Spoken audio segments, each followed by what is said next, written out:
आज के करीबन 17-18 साल पहले जब हमने तारे जमीन पर देखी थी तो हम सबकी आंखें नम थी, हमने सितारे जमीन पे देखी। इस बार भी हमारी आंखें नम थी। आज बहुत सारे पॉलिटिकल लीडर्स और डिप्लोमेट्स यहाँ पे मौजूद हैं। मैं ये पूछना चाहता हूँ कि उनका कैसा रिएक्शन था, क्या उनकी भी आंखें नम थी फिल्म खत्म होने के बाद? आप इंटरेक्ट, शशि जी की आंखें अभी भी नम है। यही मुझे बता रहे थे। बिल्कुल बिल्कुल नहीं, देखिए फिल्म जो है वो हम सब इंसान हैं और हम अलग अलग प्रोफेशन से हैं, हम अलग अलग काम करते हैं, लेकिन हम सब इंसान ही हैं। और फिल्म, हर फिल्म जो है वो हम सबको एक तरह ही इफेक्ट करती है। तो I think everyone really love the film. All the ambassadors who had come, they really love the film. बहुत सारे एम्बेसडर्स कह के चले गए कि वो बहुत खुश थे कि आ सके, और जो नहीं आए वो सुनेंगे दूसरों से। Those who have missed it. Sir, फिल्में तो काफी बनती है लेकिन फिल्में वही यादें रह जाती हैं जो मैसेज एक बहुत अच्छा दे, और ये बहुत अच्छे स्पेशल किड्स के ऊपर फिल्म है। आपके कोई इमोशनल मोमेंट जो आपको इस फिल्म में शेयर करना चाहे, जो आपको बेस्ट लगा? बहुत सारी चीजें हैं मेरे ख्याल में। वो जो ह्यूमन रिलेशनशिप्स के बारे में जो दिखा दिए, उनकी और उनकी पत्नी के बीच में जो, और क्यों ये अलग अलग हो गया और बाद में कैसे आ गए, ये सारे बहुत अच्छी तरह से दिखाई दिया। और मेरे ख्याल में अगर आप वहाँ जाएंगे ये कहानी देखने के लिए, आपको शायद यकीन नहीं होंगे कि इस विषय पे आपको इतने मतलब एंटरटेनमेंट भी हो सके और इतने भी इमोशंस भी आपके आ जाएंगे। आंखों में आंसू आना ये अजीब नहीं होगी बहुत लोगों को, लेकिन उसी के साथ भी फिल्म के अंदर आप खुश हैं।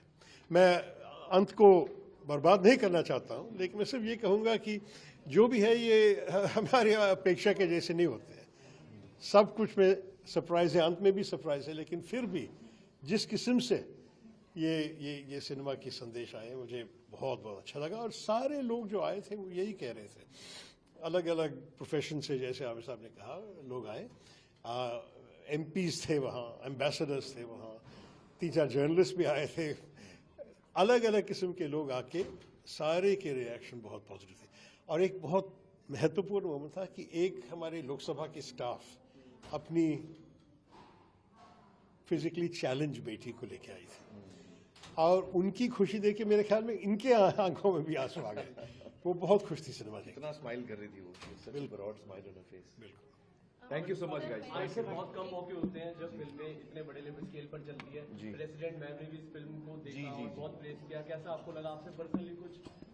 Well, that was a moment of great pride for us जब हम राष्ट्रपति भवन में गए और प्रेसिडेंट साहिबा ने फिल्म देखी, उनको बहुत पसंद आई और बड़ी तारीफ की उन्होंने बच्चों के काम की भी। तो बड़ा अच्छा लगा और बड़ी खुशी हो रही है हम सबको, हमारी पूरी टीम को, कि ये जो फिल्म हमने इतने प्यार से बनाई है वो लोगों के दिल को इतनी गहराई से छू रही है और लोगों को इतनी पसंद आ रही है। होता क्या है कि जब हम फिल्म बनाते हैं तो फिल्म जब तक रिलीज नहीं होती वो हमारी होती है। एक दफा रिलीज हो जाती है तो वो फिर ऑडियंस की हो जाती है, and the audience takes the film where they want to. तो इस वक्त जो फिल्म जो है वो आप सबकी है। Thank you so much. Finally 100 crore इन मायने रखते हैं। मैं बोलता हूँ पैसे वैसे छोड़ दीजिए, दिल खुश होना चाहिए बस। आमिर साहब, वन लास्ट क्वेश्चन जी। मैं क्योंकि फिल्म के डायरेक्टर को इंटरव्यू कर रहा था तो उन्होंने ये किस्सा मुझे बताया कि इस फिल्म का जो टाइटल है एक्चुअली वो आपने उन्हें दिया। इसका एक्चुअली जब मैंने ओरिजिनल देखी थी तो मुझे ये फीलिंग आई थी कि ये सितारे ज़मीं पर जो हमने करीबन 17 साल पहले बनाई थी, वो एक्चुअली ये उसी थीम को आगे ले जाती है। तो मुझे ये ऐसा फील हुआ कि बड़ा सही रहेगा अगर हम लोग इसको एज अ सीक्वल बनाएं। तो that's how the idea came. Sir, एक सवाल मेरा भी है कि आपकी फिल्म के बाद 2 फिल्म्स और रिलीज हुई हैं, लेकिन स्टिल सितारे ज़मीं पर लोग ज्यादा पसंद कर रहे हैं जी देखना। तो क्या कहना चाहेंगे कि अगला इसका? नहीं, मैं तो चाहूंगा कि सब फिल्में चलें, जितनी भी फिल्में रिलीज हो सब चलें, मैं तो ये चाहूंगा।